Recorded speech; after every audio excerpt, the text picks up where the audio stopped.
The sun had gone down. Thankfully, they had managed to arrive at the entrance to the catacombs, the tomb of Greshit where their dead had laid, and where their living had been taken to suffer endlessly.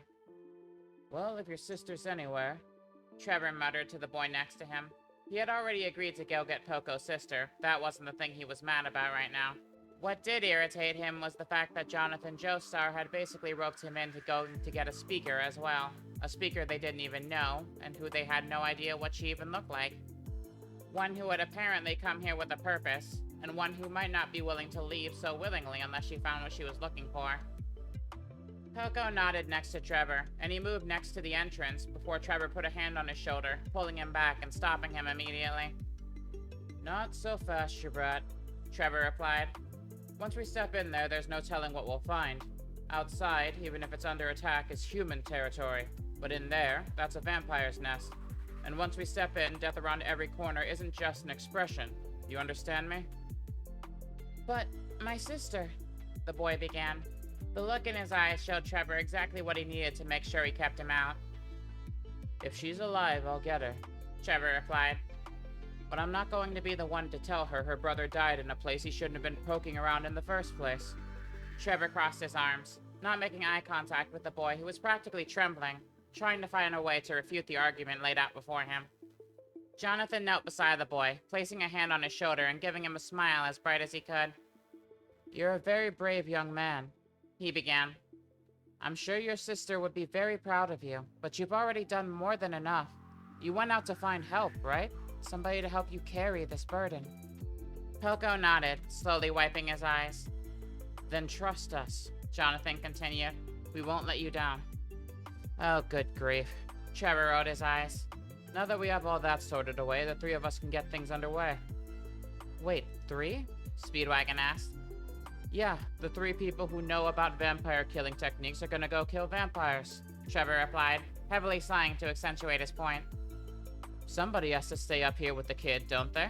Unless you're willing to leave a poor, defenseless child by himself in the middle of the night. What? No, of course I'm... Great, Trevor replied, his feet already moving into the air as he jumped and slid down the passageway down into the catacombs. Jonathan smiled to his friend. Sorry, Speedwagon, but I definitely trust you with this. Just take care of him until we get back. Jonathan had already made up his mind to follow Trevor's lead. He followed him very closely afterwards, leaping down and sliding down the path himself. The last person to encounter Speedwagon was William Zeppeli, who didn't say a word to the man. He tilted his hat towards him, taking in the Lungen gang member's disappointed stare. He could understand that, and to an extent he empathized. William knew that it wouldn't be too long before he wouldn't see these two close up with his own eyes. But that moment hadn't yet come, and he was about to see the birth of something beautiful. The birth of the most important group in 1,000 years. William had seen many things in his long, long life, but this was the one thing that he truly didn't want to miss. So, without a further second delay, he leaped up, practically sitting in the air before gravity took hold of him again, dragging him down to the lower levels of the catacombs. The trio had been striking their way through the catacombs for at least the last few hours. They had managed to not come across many vampires, significantly less than they initially planned for, maybe 10 or 20, but they were nothing to them. They were easily dealt with. If anything, Trevor expected significantly more resistance, especially since this was a major hub of vampire activity. They were in the process of taking over a city. If it was this easy, then he didn't have the best of hopes for the people in the city nearby. They must have been flooded with the undead at this point. He would have wagered that the vampires had expended nearly all of their forces from this location. They were probably sieging the place right now. Trevor knew that he would more than likely have to go clean up that mess too, but one problem at a time. He could tell that Jonathan was breathing a little bit heavy after the last fight, but he still seemed to be keeping himself together. The Boy Scout actually did have some grit to him. It honestly impressed Trevor. He had to admit he was a little bit surprised. But any room for introspection soon faded away as he walked into what seemed to be a wide open chamber. There was a bridge hanging over the center of the area. It was just wide enough for them to move across, just the 3 of them. The expanse hanging around it was large, a giant dome hanging over and under the bridge. On the walls of this great spherical structure, Trevor squinted. He could almost hear, heck, he could see, people. Dozens of structures built into the wall that resembled cages. some cells dripping with blood and some suspiciously empty. "What is this?" Jonathan asked. "Some kind of feeding chamber?" He nearly gagged at the words that left his throat. To Jonathan's relief, Trevor shook his head, though Trevor doubted that sense of relief would last particularly long. "No, the more accurate way to describe this place would be a birthing chamber," he said. His tone was pretty normal. It was like he was just describing the most obvious thing in the world, but Jonathan looked at him still confused. If Trevor was being honest, he didn't really want to explain the concept. "They need to build their army up, so they need people. They can't kill every human they come across, so they bring some here to turn later on. Humans come in, undead come out." "So the empty cages are..." Jonathan muttered to himself. "Either vampires we already killed on the way in, or presumably the ones sacking the city right now.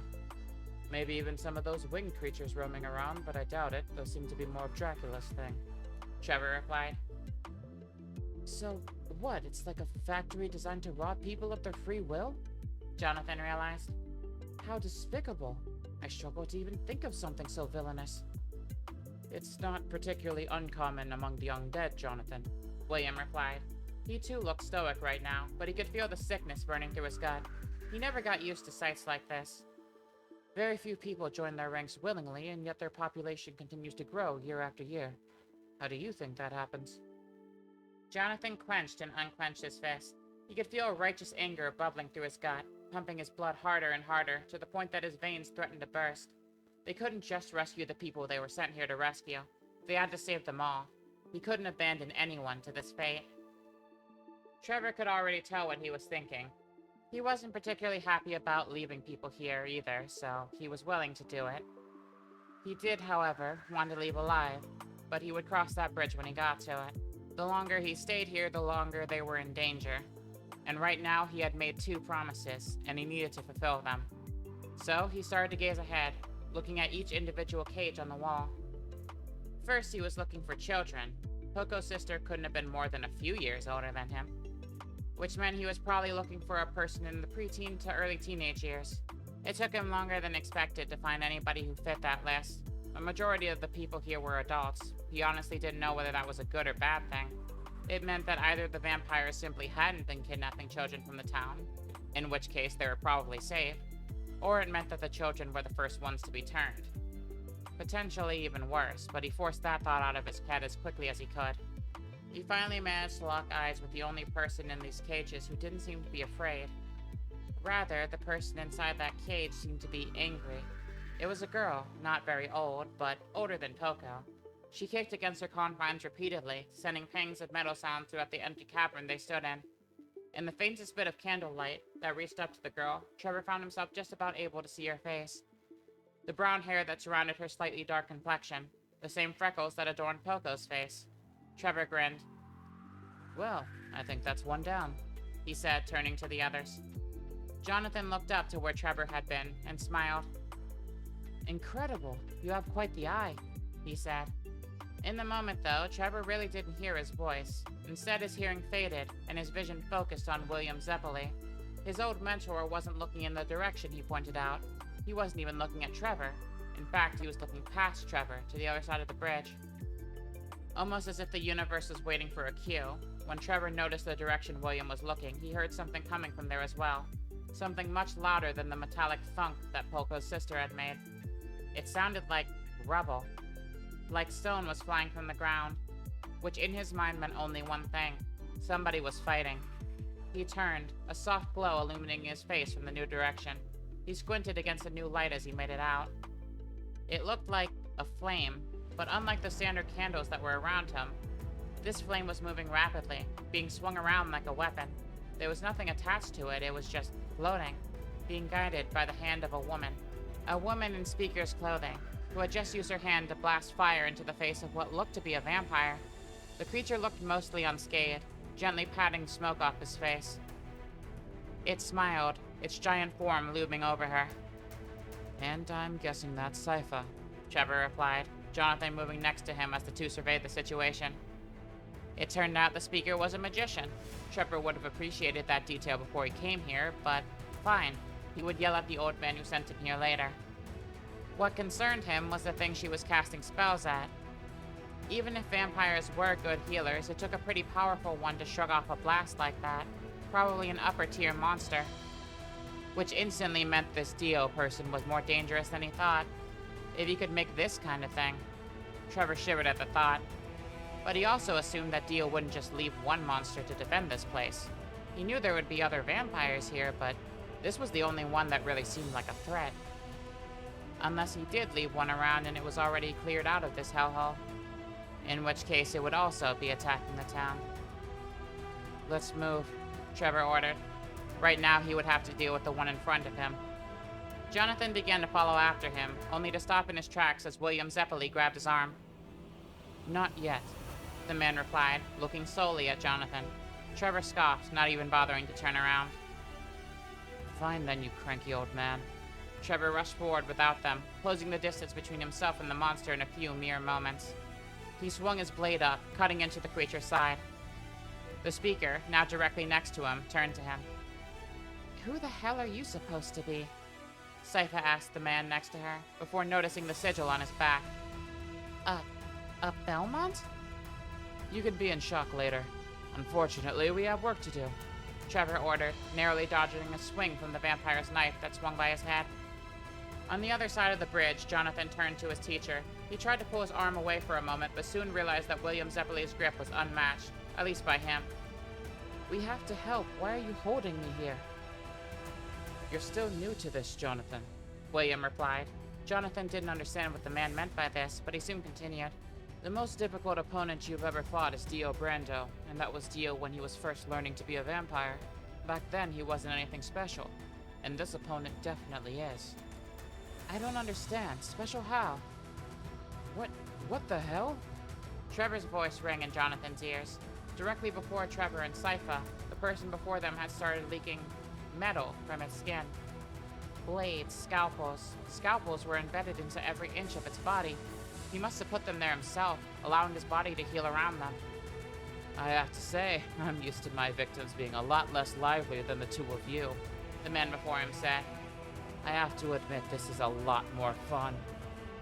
Trevor paused. From what Jonathan told him, this Dio guy wasn't active for very long. He had just gotten his powers a little while ago, so he was pretty new at this, which meant whatever vampire he made had to be new at this too. But this guy, this thing, he talked like he had been killing for a while. A killer who used blades, and judging from his accent, he was likely British. The puzzle pieces clicked in Trevor's head. Jack the fucking Ripper. Dio turned Jack the fucking Ripper. He really was insane. Once his mind realized that, his body moved on its own, grabbing Sypha, dragging her towards the ground in the middle of the Ripper's attack. Monster's swing went directly overhead, a whizzing sound pushing past the two of their heads as the metal embedded in Jack's arm whooshed past them at hundreds of miles an hour, mashing into the edge of the bridge, blasting apart the sturdy stonework into rubble. I would have dodged that, Sypha said, her voice wavering. Sure you would, Trevor replied, the pair of them springing back up into the fight. Across the field, William watched as Jonathan stared. Mouth agape at the display, and satisfied that his point was getting across, William turned to the boy. You're entering a realm where people have been doing this for much longer than you, Jonathan. Very soon you'll have to pull your own weight with people and monsters like that. You understand me? William asked, Jonathan nodding. Understanding the sentiment, but not still wrapping his head around what the man could possibly want. Jonathan surprised, William Zeppeli shoved something into his hands. A wine glass. Full, nearly halfway. Those two over there, Jonathan, have a lot more experience than you. Trevor has been fighting since he was a child, and with the fluency that girl over there casts spells, I wouldn't be surprised if she's been studying her entire life. If you fight with them, there's a good chance you won't die. They will protect you. But I need to know that you'll be able to pull your own weight. That in this fight, you will be an aid and not a burden. So, you cannot spill one drop from that glass as you join them. Is this really the most appropriate time to be focusing on my hormone training? Jonathan asked. Out of the corner of his eye, he saw Trevor using his whip to completely latch around and tie the monster's arm that he was fighting with, holding it in place while Sypha blasted him through the chest with a barrage of ice. A hole opened up in the creature for a mere moment before instantly closing. feeling as though it had never been there in the first place. This is a life and death situation, so behave as such. As far as I'm concerned, this isn't just hormone training. That glass is your body. Allowing a drop of wine to spill is you losing control. Losing control in an extremely important moment like this is something I cannot abide. William narrowed his eyes. I believe I understand, sir. Jonathan replied, William nodding as he looked up to the cages surrounding the area. He was sure that there was probably something guarding them. Even vampires couldn't be that overconfident. So while his protege was fighting for his life, William would be fighting for the lives of others. He jumped to the edge of the bridge, giving Jonathan a smile. Don't disappoint me, my boy. I promise, sir. Jonathan nodded to his teacher as William Zeppeli launched himself towards the cages and out of Jonathan's sight. And with that, Jonathan was off as well, running towards his companions who seemed to have not made an ounce of progress. Every single time Trevor sliced away a piece of the creature, it would somehow grow back almost immediately. And every time Sypha would burn it or freeze it, the same thing would happen. It was like the thing was impervious to damage, and Trevor was starting to get irritated. This is definitely not how vampires are supposed to behave, Trevor mused to himself. What he remembered about his family's teachings, even the most stubborn of the undead could be undone with the simple removal of the head, except for maybe Dracula. But when he did try, this thing just shrugged it off and put his head back on like it was a sideshow. Is this vampire a new breed? Jonathan did mention to the man that Dio himself made himself a vampire with some kind of mask. A mask that Trevor had never even heard of. Like the Ripper was reading his mind, he smirked. What's the matter, Belmont? Not used to someone with a bit more staying power. Neither am I, and I'm having a great time with you. Jack the Ripper smiled widely. Please stop amusing the sociopath, Sypha responded next to him. Oh, I'm sorry. I'll make sure to be a more boring victim in the future, Trevor shot back.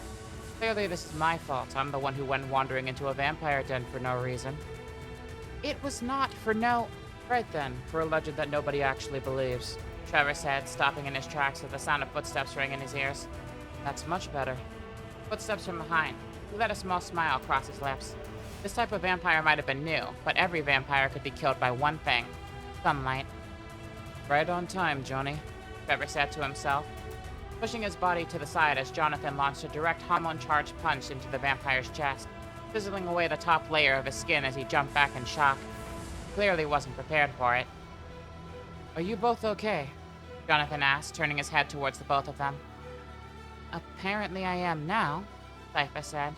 Why the heck weren't you here earlier? She said in a half-joking tone, as she wiped some of the blood off of her face from the Ripper's last successful attack. Wait, what is that? He pointed at the glass in his hand. Not planning on drinking during this fight, are you? Oh, god damn it, old man, Trevor muttered to himself. He knew damn well what William Zeppeli's tests looked like when he saw them. You're not gonna put that thing down, are you? He watched as Jonathan's glass sparked with hormone energy, directly in time with his breathing. Jonathan shook his head. That's annoying, but it's fine. You only need one hand to punch anyway, right? Trevor said bitterly, dodging yet another highly pressurized scalpel launch from the Ripper's body. Hey, Speaker. Our duty is to hold him still for now. You got it? Sypha nodded almost immediately. The Ripper pulled a blade out of its mouth, now wielding a long knife in addition to the scalpels protruding from his skin. He raised both of his arms into the air as he got into a stance that told them that he was getting ready to launch at them at full speed. Trevor quickly went for his legs, using his sword to slice into the thinnest part of them, making sure that he couldn't run by cutting his tendons. It would take him a few moments to summon the energy to repair them. Sypha, in response, focused her energy on the newly severed body parts, surrounding them in ice and searing them in place. That way, even if the monster before them could somehow recover quickly, he still wouldn't be able to move. They had done their parts, which meant it was Jonathan's turn. Jack the Ripper was still standing upright, though, even if he couldn't move, which meant that he was still more than capable of fighting Jonathan if it came to it. And he did, in fact making the first move before Jonathan could react, a hail of what was essentially gunfire firing out of his chest. Jonathan, instead of dodging the projectiles, chose to dive straight towards them, using his hormone to shield him. Jonathan's energy managed to shield him from the brunt of the attacks. He could feel the scalpels beginning to pierce his skin, but he pushed through it, even though he could start feeling pain echoing through his bones. It was like his body was on fire. He could feel the wine glass trembling in his hand. He couldn't let it drip. No matter what, he couldn't let a single drop fall. He allowed himself to charge his breathing, feeling it echo in his lungs, his heart beating cleanly and clearly. He could feel his steady, uncertain hands already forcing themselves into stillness as he allowed hormone energy to flow through his body, through his arm, all the way down to his fingertips. "Overdrive!" he shouted as he thrust his hand forward with all the force of a cannon. The first scalpel pierced the skin on his knuckle, but he continued pushing through, using his energy to strengthen his fist, making sure it wouldn't break underneath the pressure. It was an inch away from the Ripper's face, and Jonathan was sure he had done it, that he had managed to help his allies and win this fight. Then something happened that he couldn't have expected. The Ripper started laughing. Rather than reel back against the new and dangerous threat, the one that could actually do harm to him, the Ripper moved forward. He reeled his body back and brought his head forward in a headbutt. The move threw off Jonathan's aim. He realized he was only aiming towards half of the Ripper's head now. His fist glided directly through the point of contact, easily disintegrating about half of the creature's face in an instant, turning it to dust. That likely would have killed a normal vampire and ended the fight right then and there. Unfortunately, like Trevor realized earlier, this was no normal vampire. A normal vampire would have died after having its head cut off the first time, and a normal vampire definitely would have died after having half of its brain disintegrated. This one, however, seemed to smile, cackling as though the whole situation was just a bit of fun for it. The scalpels that had embedded into its body slowly began pushing themselves out in every direction this time. They were facing everywhere around his body like pressure was building from inside, like he was somehow getting ready to explode. And then Trevor realized that was exactly what he was doing. The guy was going to blow himself up just for the fun of it. "Beaker, ice wall, now. Joestar, protect yourself." Trevor's voice rang out over the empty area, echoing throughout empty space. Jonathan looked towards him, doing as he was told. He allowed his hormone energy to completely shield him in the moment, making it so that he almost had a light-based armor around himself. He would have to hope that would be enough. Sypha had just about managed to get up the shield wall when Trevor gave his order. It was a very close call. Nearly a second later, a loud bang rang out, loud enough to shake the walls of the new ice barrier that she had just created around herself, loud enough to shake the floor. Wait, Trevor realized. The floor wasn't shaking, it was cracking. The entire ground gave way beneath them. They didn't have time to get off the bridge. They didn't even have the new footing to make a move off the bridge. They were stuck. Knowing that they were about to fall, who knew how many feet into the blackness below? And they did. Trevor turned to Sypha while they were falling, grabbing onto her arms and pulling the girl close. "How much control do you have over those constructs of yours?" Trevor asked, his voice screaming to be heard in the wind. The panicked eyes of Sypha Bonades met his own, and they seemed to calm at seeing the lack of panic in his eyes. "I'm one of the greatest magicians in the world. I have plenty of control, more than you have over any of your toys," he answered, confidence starting to seep back into her voice. For once, Trevor was happy to be around somebody this cocky, especially since, after fighting with her for the short amount of time that he did, he got the sense that she could back up her own self-confidence. "Good. In that case, put your hands up. Spread your arms out as wide as you possibly can. You're going to be using that ice of yours. Don't stop spreading it the entire time. Do you understand?" Sypha nodded to him, following his orders and raising her hands to the air as she started to form frost around her fingertips. Frost began to grow, knitting together into something that almost resembled a sheet. The large sheet of ice caught the wind as they continued to fall, eventually forming a kind of makeshift parachute, slowing their fall just enough that Trevor was sure that they wouldn't die. At this point, he looked down, seeing the ground rapidly approaching, and he grabbed one of Sypha's hands, pulling it away from the forming of the parachute and aiming it towards the ground. "Try shooting ice powder from your hands, quickly!" he shouted, a blast of snow coming from the girl's palm. The two of them landed in it merely moments after, crashing into the ground with a thud. The snow had absorbed most of the impact. Jonathan Joestar landed next to them, the energy around his body dimming the worst of the impacts with the landing. As the three of them gathered themselves, Trevor turned around. "Did anybody see the Ripper land down here with us?" Trevor asked. The others shook their heads. None of them saw a thing. The dust was too thick.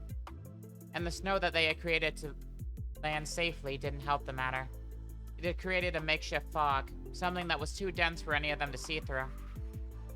"Stay on guard," Jonathan replied. Trevor nodded to him, looking down at Jonathan's hand. To his surprise, the man was still carrying the wine glass, and not an ounce of it had spilled. He really was taking this little responsibility of his seriously. Even after the intense situation they had just gone through, Jonathan was still breathing perfectly. Breath hadn't changed even a bit. Trevor helped the girl who had just saved their lives to her feet. She almost seemed to refuse the help, but she soon found she couldn't. The experience of saving themselves with that little amount of time they had left the girl exhausted. I never would have imagined this place went this deep, he wondered. Well, given how well this went for all of us, I'm guessing you didn't imagine a lot of things, Trevor replied, Sypha kicking him in the foot. He didn't react very much, but he did have to admit, it hurt. It hurt a lot more than he would have expected a human would hurt him. There's not too many vampires in here, so it looks like I was right. They are after the folks in the city. I say we take this chance to get everybody out of here and book it. Sypha shook her head. No, not yet. I can't leave yet. Oh, for the love of...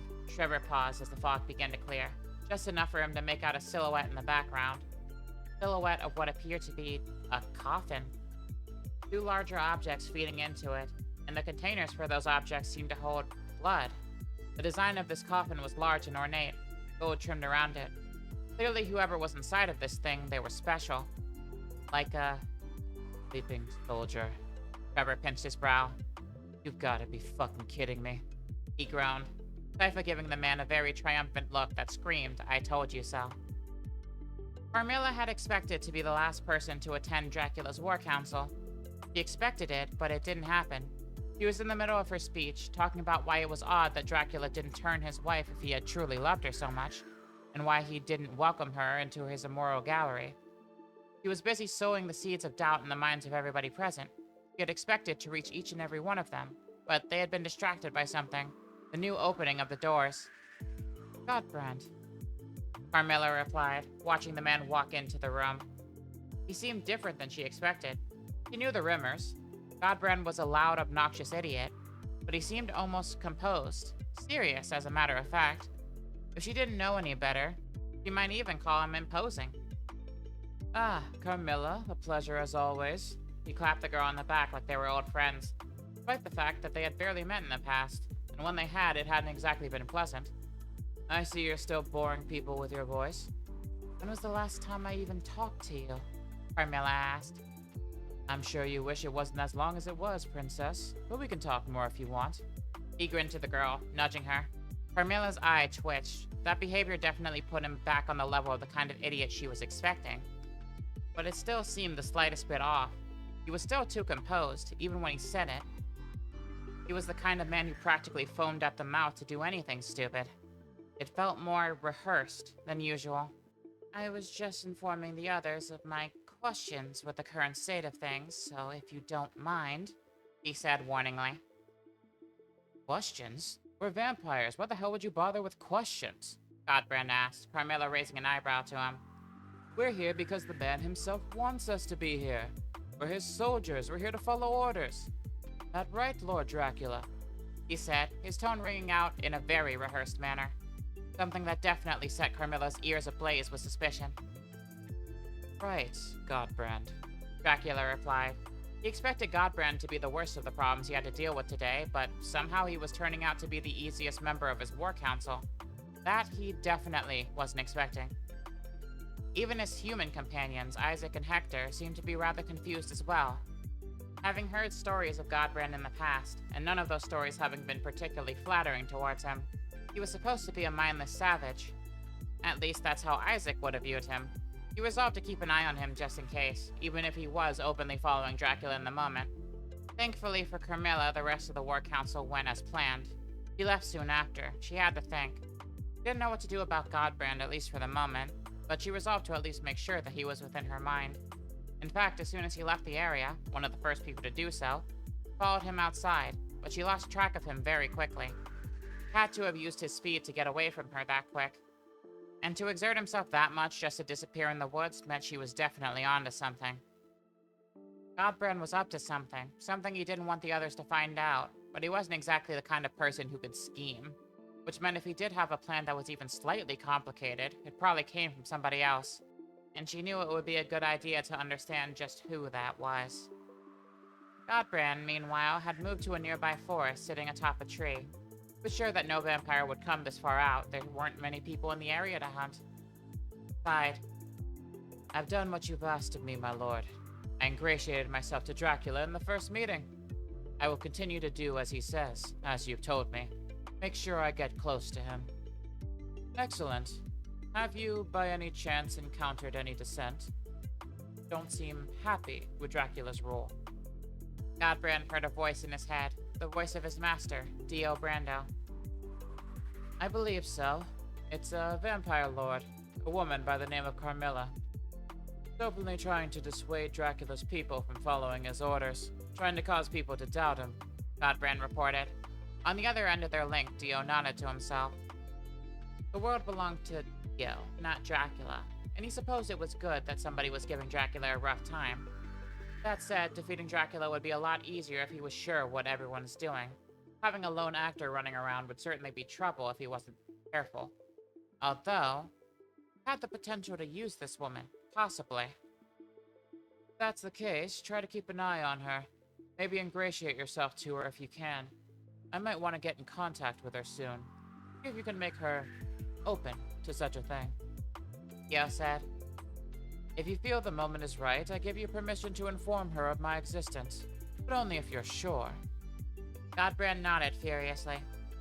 I understand, my lord. Of course you do, Dio replied, cutting off the connection then and there. This was interesting. They were definitely turning out different than he expected. Dracula's forces weren't unified. He had known that already, but they were even more fractured than he would have guessed. Might have been even more easy to break them apart than he thought. Hey everybody, I just wanted to say thank you again for taking the time to check out another episode of Earth OCU, Jojovania edition.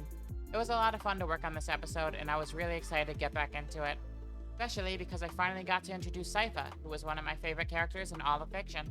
And I got to show a little bit of Dio's battle with Dracula, although obviously that took a backseat here. Next time around, we should get to see more of it, as well as the meeting of the others with Alucard. So, I look forward to showing you all of that. But for now, be sure to subscribe so you don't miss out on any of the future content that I produce. And be sure to like if you did like this video. And comment to let me know what you guys thought of this episode. In the meantime, I've been your captain, and it's been a pleasure to take you on another tour of the strongest Earth in the multiverse. Bye now!